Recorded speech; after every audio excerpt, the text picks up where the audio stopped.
Bismillahirrahmanirrahim. Assalamualaikum warahmatullahi wabarakatuh. Bismillah, alhamdulillah, wassalatu wassalamu ala rasulillah. Bismillahirrahmanirrahim. Assalamualaikum warahmatullahi wabarakatuh. Bismillah, alhamdulillah, wassalatu wassalamu ala rasulillah. Di dalam kita hidup berumah tangga ya, di dalam kita hidup berumah tangga terkadang tidak berjalan selalu mulus ya dengan apa yang kita harapkan. Terkadang di dalam rumah tangga itu terjadi sebuah polemik dikarenakan sebab yang faktor yang banyak sekali sehingga menimbulkan sebuah polemik di dalam rumah tangga. Dan tidak sedikit di dalam polemik yang terjadi di dalam rumah tangga, misalkan salah satu contoh seorang istri merasa buntu sekali, entah harus apa yang bisa dibenahi sehingga akhirnya memutuskan bahwa mungkin cara yang terbaik itu adalah dengan cara berpisah ataupun ya bercerai saja seperti itu.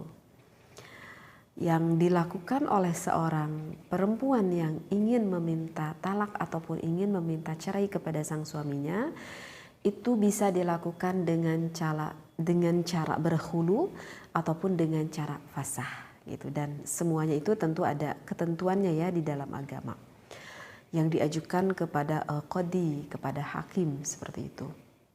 Nah, lantas dengan apa yang dilakukan oleh seorang istri tersebut, itu dasar hukumnya gimana? Itu diperbolehkan atau tidak? Itu diharamkan atau tidak? Seperti itu ya. Baik, sekarang saya membawa kitab Al-Fiqhul Islami pada juz ke-9 pada Shahifah 339. Bismillahirrahmanirrahim. In tadarrarat,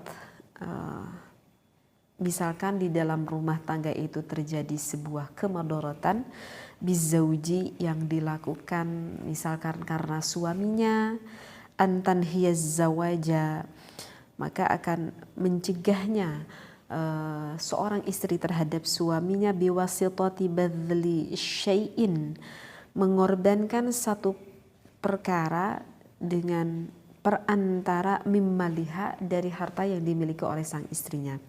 Antarikil khul'i, yaitu dengan jalan cara berhulu, au antariqi fasakhi, ataupun dengan cara ataupun jalan melakukan fasah nikah. Al-qadi, ia lakukan kepada hakim azzawaja perihal suaminya tersebut. Bisababi maradin munfarin, ia lakukan itu dikarenakan di dalam rumah tangganya ya ada suatu kesakitan misalkan, sehingga mengakibatkan seorang istrinya itu misalkan udah gak kuat dalam rumah tangganya, kayak pengen kabur-kabur aja gitu ya.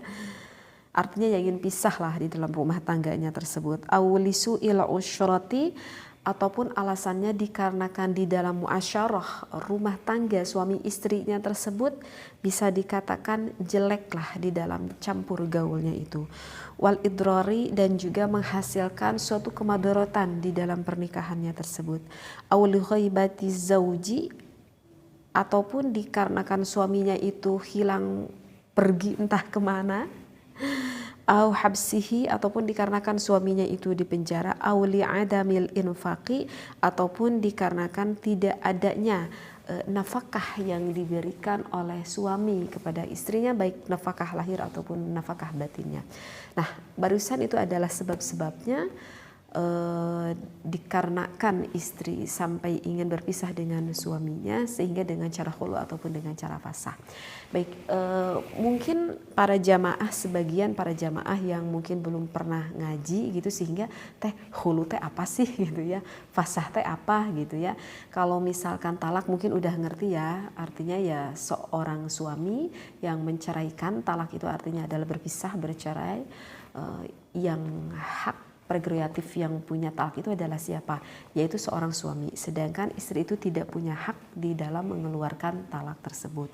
Tetapi kalau misalkan seorang istri yang sudah gak kuat pengen berpisah dengan sang suaminya, maka tadi bisa dengan cara khulu. Baik, apa sih khulu itu?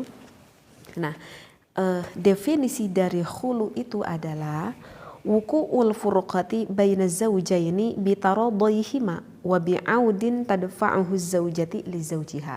Jadi di dalam kitab ini dikatakan wuku'ul furqati. Jadi pengen berpisah nih ya gitu baina zawjaini antara suami dan juga istrinya bitaradayhima. Nah, tetapi perpisahan di dalam khulu ini antara suami dan juga istrinya itu saling meridhoi.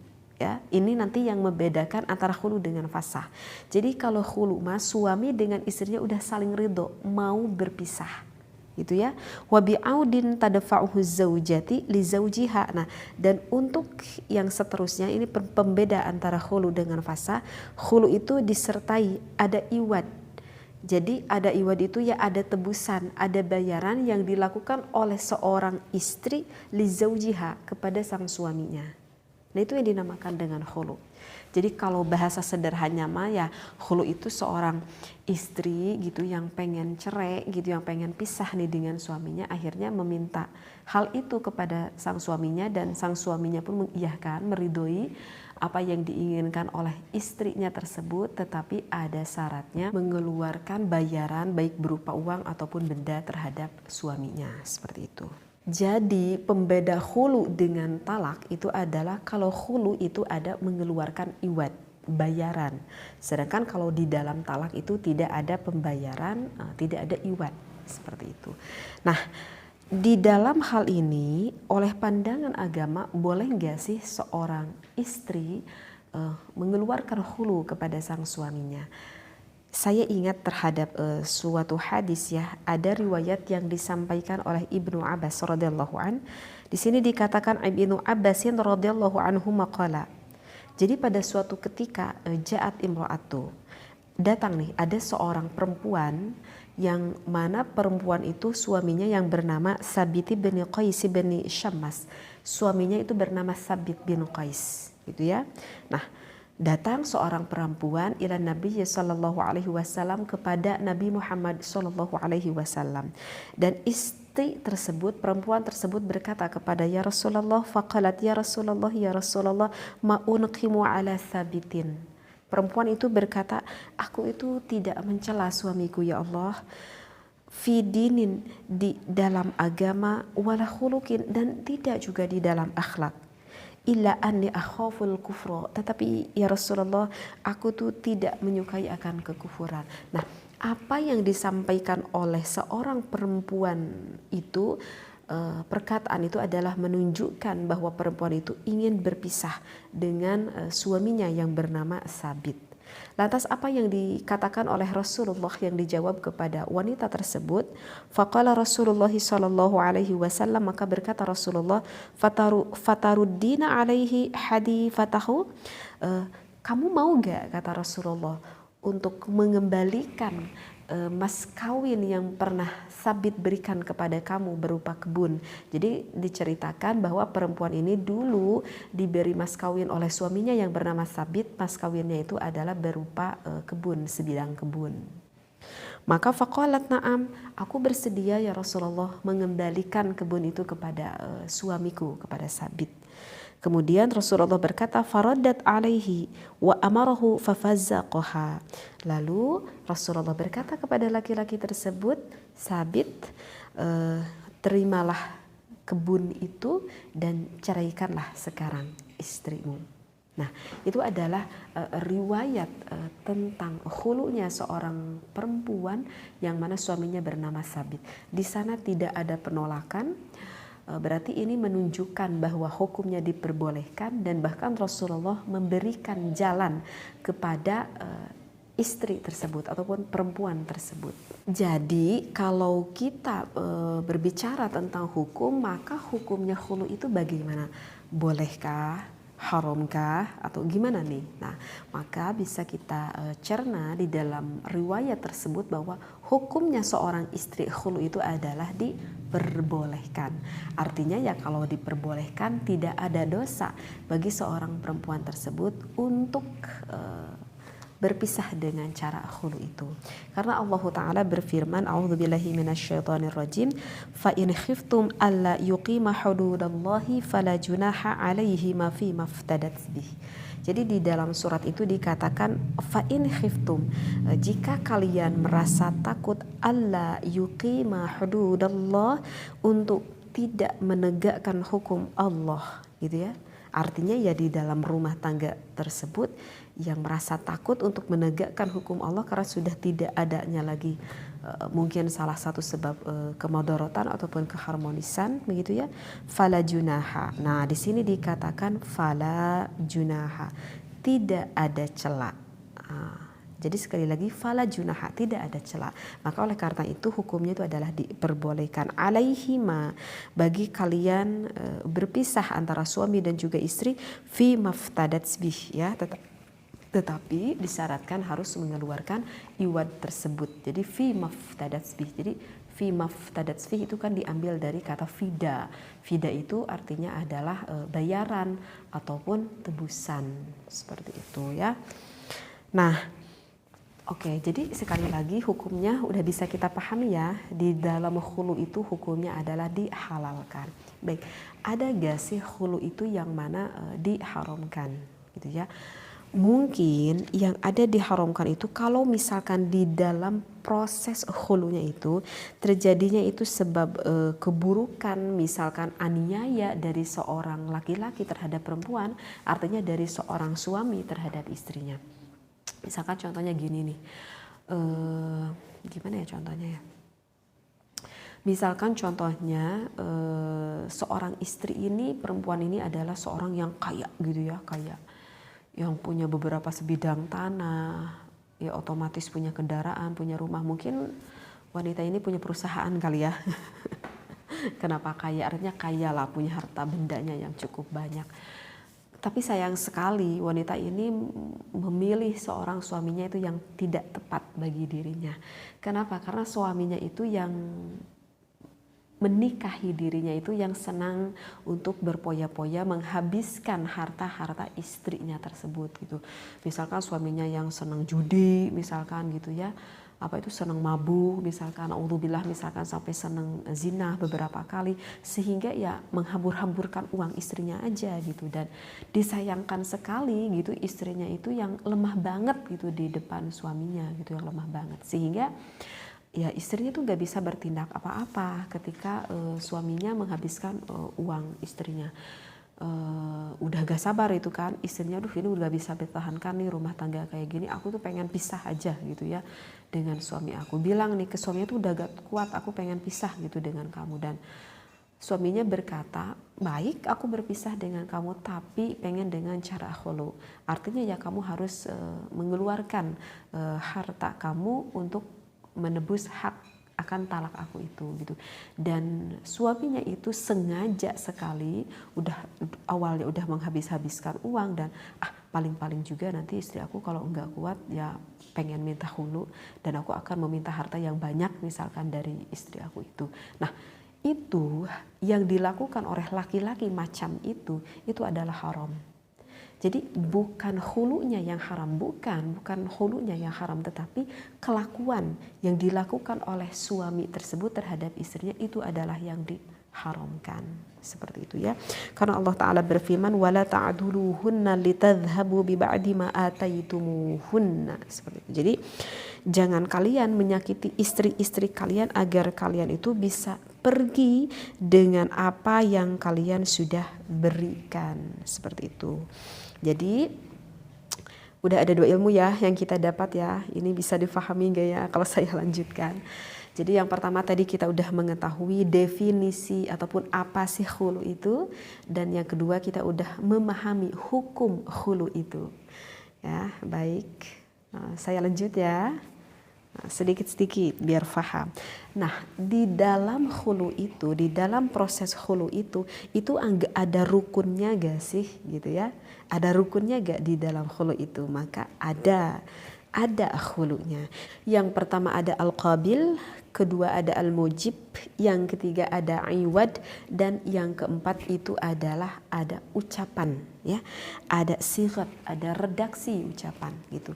Jadi di dalam khulu itu ada ijab qabulnya. Ada ijab qabulnya gitu. Siapa yang mengeluarkan ijab atau al-mujib itu adalah seorang suami.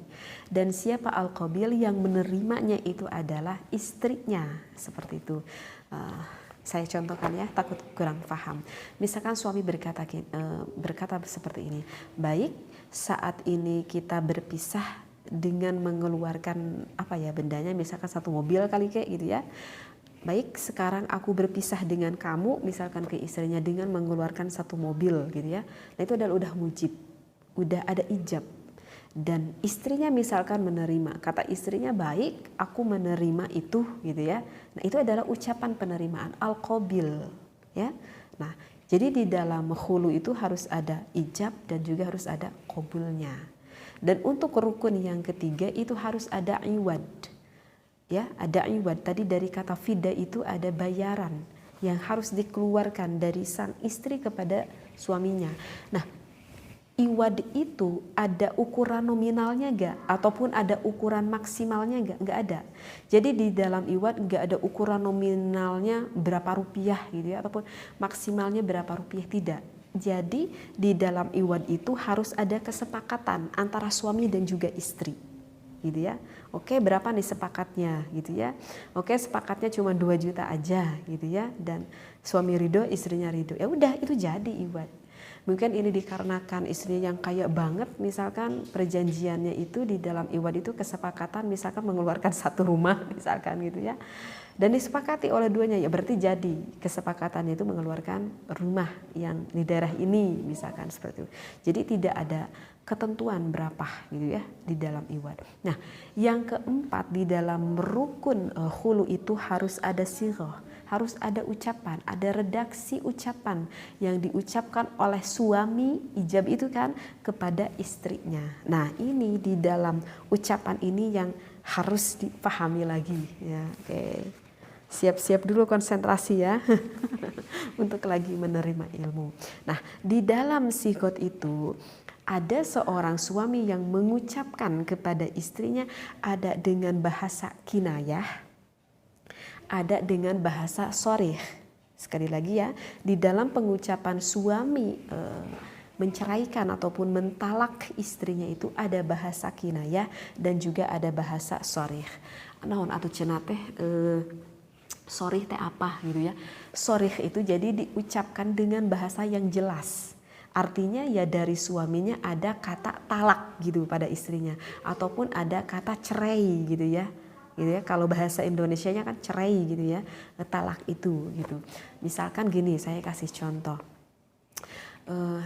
Oke, sekarang aku menceraikan kamu.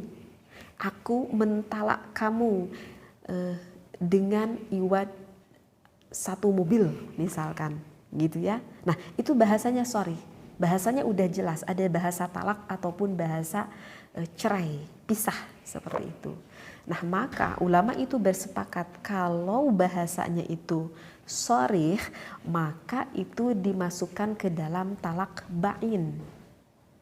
Apalagi ini talak bain, udah segini aja dulu ya. Saya ulangi lagi, takut gak paham. Kalau bahasanya jelas, aku ceraikan kamu, aku talak kamu, maka itu menjadi, menurut pandangan ulama, menjadi talak bain. Gitu. Nanti saya jelaskan apa talak bain. Nah, berbeda kalau ucapan dari suaminya kinayah. Kinayah itu enggak jelas. Misalkan, oke, kalau kamu pengen kita enggak bersama lagi, saat ini kamu pulang ke rumah ibu kamu dengan mengeluarkan satu mobil. Gitu ya. Berarti bahasanya itu enggak jelas. Oke, saat ini kamu pulang ke ibu kamu dengan mengeluarkan satu mobil ya. Kalau kamu mau sepakati. Kata istrinya, oke, aku sanggup mengeluarkan satu mobil. Siapa takut? Aku mobilnya banyak misalkan kata istrinya. Nah, itu kan berarti bahasanya tidak jelas. Bahasanya tidak jelas kinayah itu. Nah, di dalam pembahasan kinayah itu kalau ini berbeda pandangan ulama. Ada yang mengatakan bahwa itu juga termasuk ke dalam talak bain. ada juga pandangan satu ulama mengatakan bahwa itu termasuk ke dalam fasah seperti itu ya. Nah, barusan kan saya singgung ada talak bain gitu ya. Barusan saya singgung ada talak bain. Apa teh itu talak bain? Karena begini ya, ini suami istri ini mesti paham ya, ini adalah ilmu ya. Jadi di dalam talak itu kan terbagi dua ya. Ada talak roji, ada talak bain. Talak roji itu adalah talak yang mana seorang suami bisa kembali lagi dengan istrinya. Maka yang termasuk talak roji itu adalah talak 1 dan juga talak 2. Maka tidak perlu melakukan proses kembali pertikahan kalau misalkan talak roji ini masih di dalam masa iddah sang istrinya. Gitu ya. Kalau masih di dalam masa iddah sang istrinya, suami pengen kembali lagi, ya udah kembali aja dengan ya seperti itu, kembali aja gitu. Tetapi kalau misalkan udah keluar dari masa iddah sang istri, suami pengen kembali lagi dan istrinya menyetujui, maka itu harus ada proses pertikahan kembali. Ya harus ada walinya, harus ada saksinya ya, harus ada mas kawinnya, seperti itu. Nah, berbeda dengan talak bain. Talak bain itu adalah talak yang mana suaminya itu nggak bisa kembali lagi ke istrinya. Jadi kalau mau kembali lagi ke istrinya itu harus melewati antara istrinya menikah lagi dengan laki-laki lain. Oh, berat gitu ya. Nah, itu adalah talak 3 yang dinamakan dengan talak bain, seperti itu. Nah, dan khulu ini pun ulama berpendapat bahwa ini udah termasuk ke dalam talak bain. Ya kahartilah ku akal orang gitunya. Kenapa termasuk ke dalam talak bain? Ya kalau misalkan udah enggak termasuk kepada talak bain, ya untuk apa seorang perempuan kok sampai rela mengeluarkan hartanya ataupun mengeluarkan bendanya? Itu kan berarti menunjukkan memang ya aku udah nggak pengen lagi kembali gitu sama kamu gitu ya, sehingga termasuklah ke dalam talak bain itu ya. Kalau misalkan Hanas aku udah mengeluarkan harta tapi masih kalau tetap kembali mah ya untuk apa gitu kan ya. Nah, seperti itu. Nah, dan satu ulama lagi berpendapat kalau bahasanya itu adalah kinayah, tidak jelas, maka itu termasuknya hanya ke dalam pasah nikah aja, enggak termasuk ke dalam talak bain gitu ya, enggak termasuk ke dalam talak bain. Kenapa berpendapat termasuk ke dalam fasah jika ucapannya itu adalah kinayah? Karena yaitu menyambung akan riwayat yang tadi yang disampaikan oleh Ibnu Abbas. Ini wali Abi Dawuda, ini yang disampaikan oleh Abi Dawud wa Tirmidzi dan juga Imam Tirmidzi wa hasanahu, dan dihasankan. Nah, di sini dikatakan anna imra'ata Sabit bin Qais, bahwa istrinya Sabit bin Qais itu ikhtala'at minhu, kan meminta khulu ya pada suaminya itu ya, meminta khulu pada Sabit itu dengan mengeluarkan kebun itu kan. Nah, faja'ala Nabi sallallahu alaihi wasallam iddataha haidatan. Maka Rasulullah mengatakan kemudian Nabi menjadikan iddah bagi seorang perempuan tersebut hanya 1 kali haid saja. Ya, hanya 1 kali haid saja, dan mungkin itu tidak dikatakan dengan iddah mungkin ya.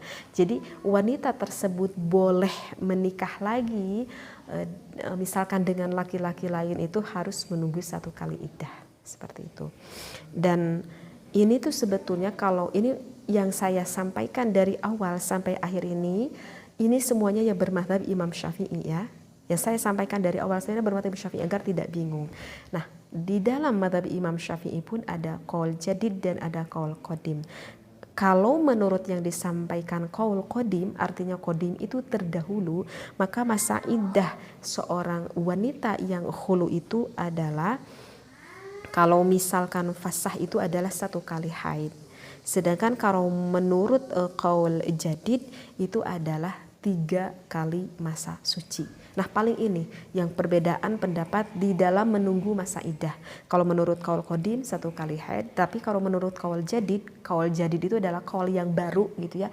Boleh menikah lagi itu harus menunggu 3 kali masa suci seorang perempuan tersebut. Bisa dipahami ya. Nah, itu yang dinamakan dengan apa itu? Dengan khulu, seperti itu.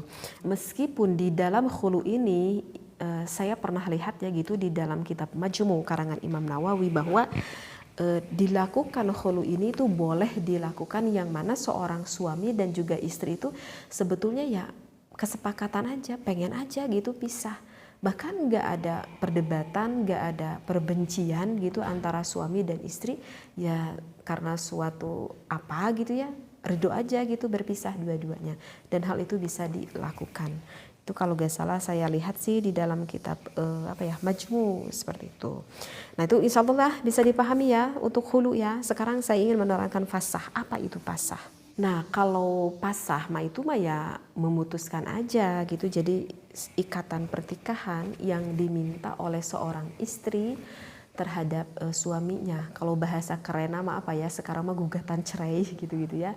Jadi seorang perempuan yang memang sengaja datang gitu ke pengadilan pertikahan, datang ke kodi, datang ke hakim, aku pengen pisah gitu dengan suami aku.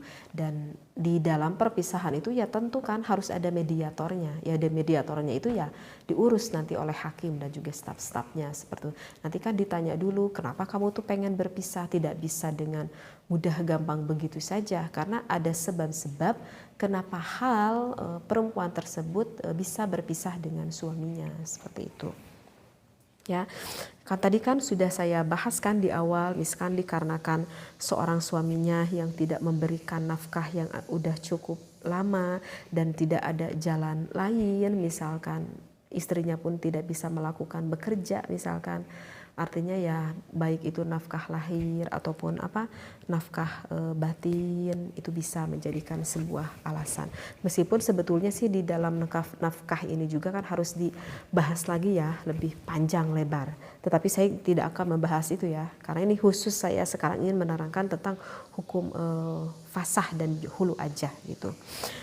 Kemudian alasan yang lainnya misalkan seorang suami yang sedang melakukan zina, seorang suami yang sedang melakukan mabuk-mabukan, yang judi dan memang sulit untuk disembuhkan gitu ya.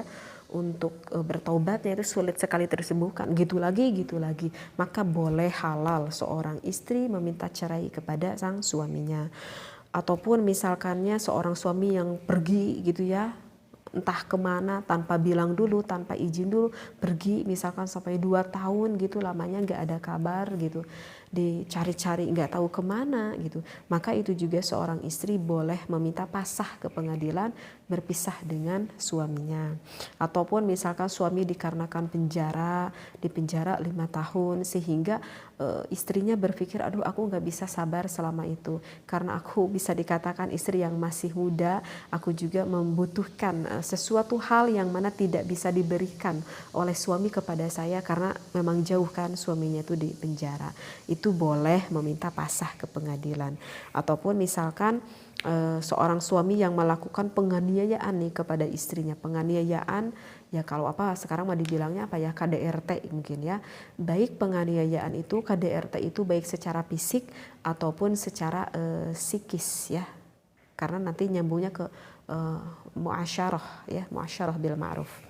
Ataupun misalkan seorang suami yang dikarenakan mempunyai penyakit yang mana penyakitnya itu sulit banget untuk disembuhkan gitu ya, sulit banget untuk disembuhkan sehingga ada kewajiban-kewajiban yang harusnya diberikan oleh seorang suami kepada istrinya tetapi tidak bisa diberikan kepada istrinya dan istrinya tidak bisa tidak bisa terlalu sabar untuk terlalu lama misalkan karena ya namanya juga kebutuhan mungkin dan intinya gak bisa terlalu sabar lebih lama lah seperti itu. Memang hak prerogatif seorang istri ya, kita tidak bisa menjudge seperti itu dan itu hukumnya juga diperbolehkan seperti itu. Nah sekarang ada sedikit lagi ya ilmu tentang pasah nikah ini.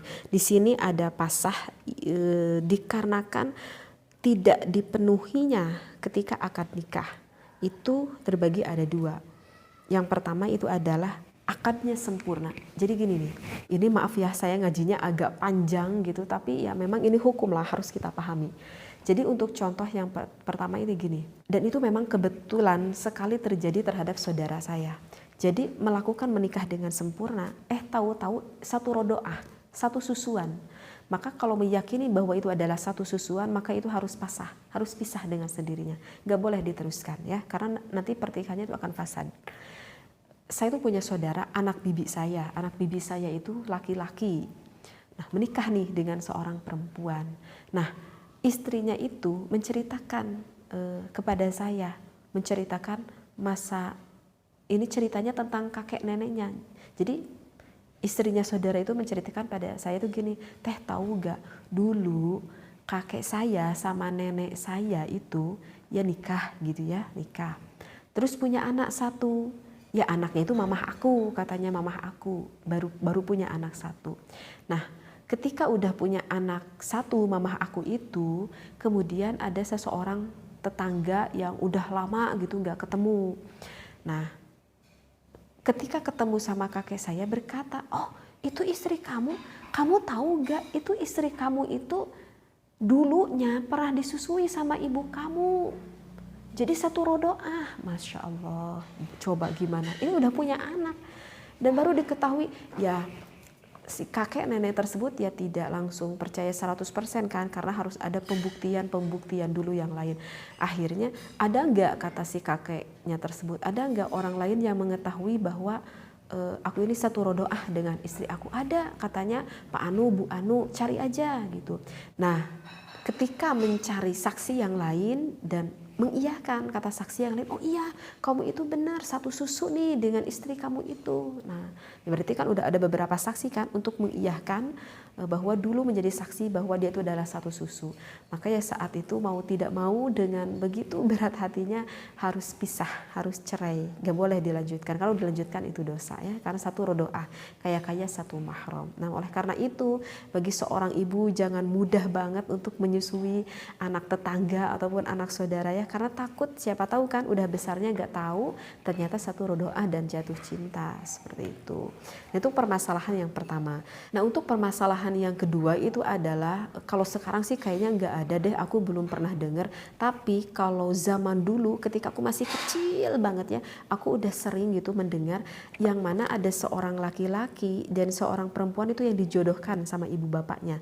Tetapi ini dijodohkannya itu sampai ditikahkan gitu ya. Pernah gak sih ada yang benar zaman-zaman dulu, nenek saya dulu suka menceritakan seperti itu. Jadi sering dijodohkan sama orang tuanya, bahkan dijodohkannya itu langsung diadakan akad nikah gitu. Dan misalkan yang melakukan walinya ini adalah bukan bapaknya, sekali lagi di dalam hal ini walinya itu bukan bapaknya, misalkan uanya ataupun pamannya. Nah setelah dewasa, bagaimana setelah dewasa itu tergantung antara laki-laki sama perempuan yang tadi masih kecil. Mau dilanjutkan ya oke, nggak dilanjutkan gimana? Ya kalau nggak dilanjutkan ya tidak apa-apa untuk tidak dilanjutkan. Berarti ya dipasah aja, udah pertikahan zaman dulu waktu kecilnya seperti itu. Nah, itu adalah dua permasalahan. Sekarang sedikit lagi ya, ada pasah setelah akad. Pasah setelah akad itu contohnya juga ada dua. Bagaimana contohnya? Contoh yang pertama seperti ini. Suami istri yang udah nikah, na'udzubillahi min dzalik, na'udzubillah, misalkan suaminya itu murtad, misalkan berpindah ke agama lain, berarti kan otomatis udah tidak seagama. Maka secara otomatis istrinya itu harus berpisah dengan suaminya. Nah itu contoh yang pertama yang dikatakan pasah. Ataupun contoh yang kedua, ini suami istri awalnya itu bukan beragama Islam, non muslim, agama apa aja deh gitu ya. Kemudian alhamdulillah suaminya itu mendapatkan hidayah taufik menjadi mu'alaf, menjadi masuk ke dalam agama Islam. Ketika sang suaminya ngajak sama istri-istrinya, yuk kita masuk agama Islam, istrinya kekeh pendirian dengan agama yang sedang ia anut, nggak mau mengikuti ajaran Islam. Berarti ini juga otomatis harus berpisah suami dengan istrinya seperti itu.